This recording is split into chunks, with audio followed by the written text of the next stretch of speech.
warahmatullahi wabarakatuh. Hello, how are you today? Back again with Mr. Andri and Mrs. Wati.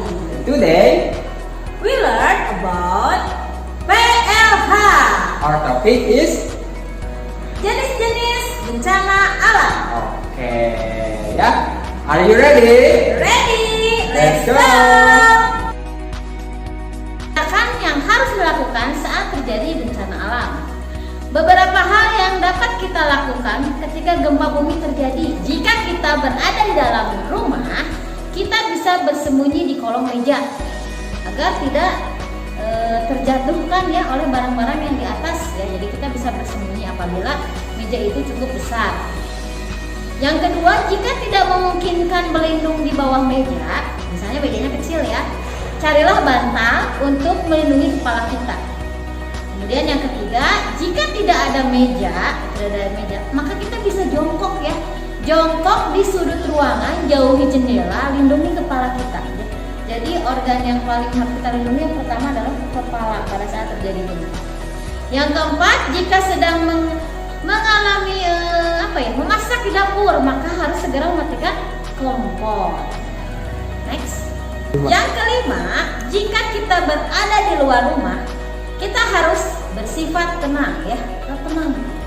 Jauhi bangunan, tiang listrik, etalase, kaca atau benda-benda yang berbahaya lainnya. Tetap kita pertahankan kepala kita ya harus tertutup ya. Misalnya kita membawa tas atau buku, jadi harus ditutupi kepalanya. Yang keenam, jika di dalam gedung, kita harus mencari jalan keluar. Dan biasanya kita menggunakan tangga darurat ya, tidak menggunakan eskalator ataupun lift. Yang ketujuh, andai kita berada di daerah pantai, maka kita harus mencari tempat yang lebih tinggi karena pada saat gempa bumi mungkin saja bisa terjadi tsunami. Kemudian yang selanjutnya yaitu bagian D, bersikap empati terhadap orang lain yang terkena bencana.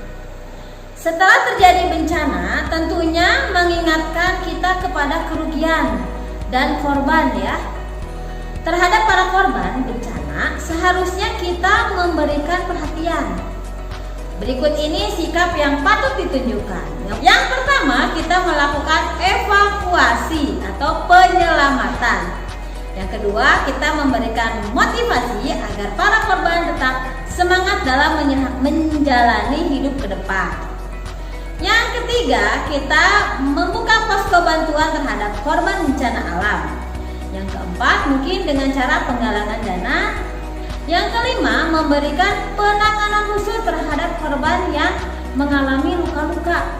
Dan kita sebagai siswa, yang dapat kita lakukan adalah mengajak teman-teman yang lain berempati terhadap penderitaan para korban ya. Di sana kita bisa melakukan berempati atau lebih ke bagaimana kalau kita mengalami itu ya, seperti itu. Nah, bagaimana penjelasan dari kami? Sudah cukup jelas ya? Ya, pastinya. Oke, understand? Yes. Yes. Next, Pandri.